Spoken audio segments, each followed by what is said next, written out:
Bom dia. Eu já falei nesse assunto, mas lembrei agora de outros tempos. Aqueles tempos em que o presidente dos Estados Unidos julgava que o Brasil era o quintal dos Estados Unidos. Pois esse Joe Biden expressou isso naquele debate em que ele nos ameaçou com sanções econômicas, em que ele nos ameaçou com internacionalização da Amazônia, falando lá do carbono que a floresta absorve, e tentou nos humilhar, nos oferecendo dinheiro para a gente proteger a floresta amazônica. Ele está achando que isso aqui é um quintal. Agora, eu fico pensando também, já que eu pensei no passado, do tempo em que muita gente da esquerda no Brasil, no tempo em que a esquerda era liderada por Leonel Brizola, eu lembro disso, era nacionalista, não era entreguista, né? E hoje uma boa parte do pessoal da esquerda está apoiando o entreguismo da Amazônia. Essas associações, coalizões aí que se formam, que a gente fica com o pé atrás, porque tem banqueiro, né? Tem gente que diz que representa o agro, mas não representa quem está plantando suor, né? A gente fica com o pé atrás quando vê essas coisas e toda essa propaganda, brasileiros de esquerda pregando que não comprem de brasileiros. Olha, lá no passado a esquerda era nacionalista. Infelizmente, já não é.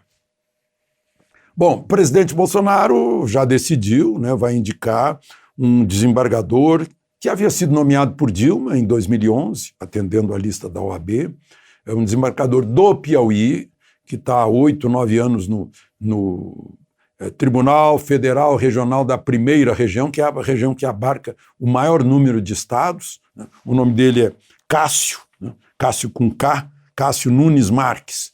Ele é advogado, claro, e foi juiz do Tribunal Regional Eleitoral, e durante 8, 9 anos desembargador com destaque nesse tribunal, pela sua produtividade. Ele é conhecido como votos curtos, ou pode ser voto mais longo, mas ele resume na hora. Vocês então vão estar livres, se ele for para o Supremo, de 50, 40 minutos de leitura de voto.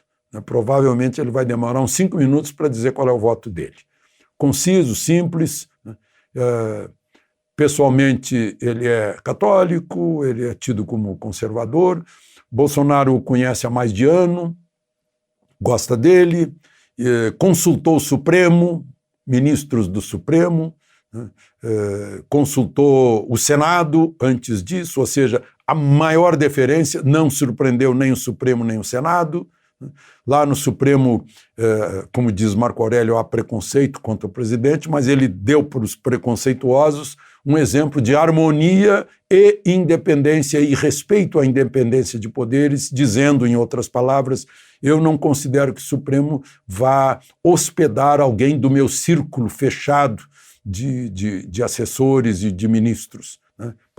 Usou o nome de um desembargador, até geograficamente distante do Palácio do Planalto. E no Senado, a mesma coisa.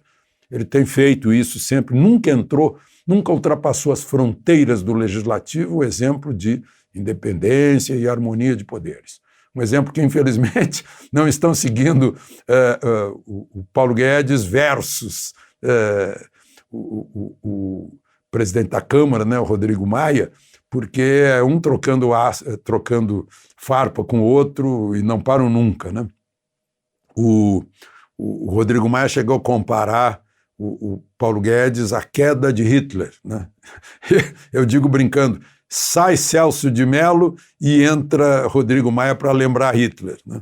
Bom, mas enfim, a consequência, talvez, desse bem-estar, dessa harmonia, já se revelou ontem mesmo.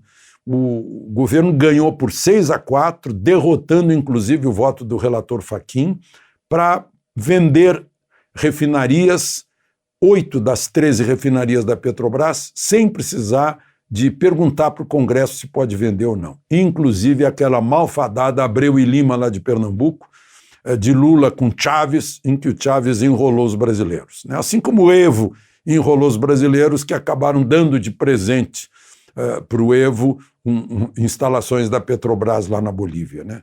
Coisas que a gente fica boquiaberto ao saber.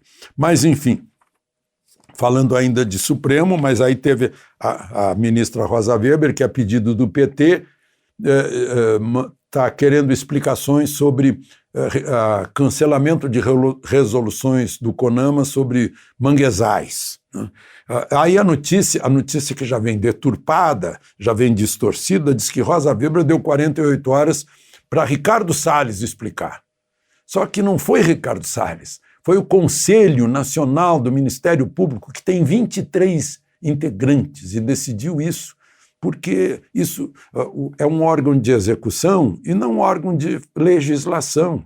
A lei ambiental não foi alterada, continuam as leis ambientais. Mas, enfim, vai a explicação do CONAMA, do Conselho, vai ser entregue à ministra Rosa Weber. Enfim, tivemos um dia de harmonia, digamos, e de mais um caso de Supremo se metendo em questões do Poder Executivo. De Brasília, Alexandre Garcia.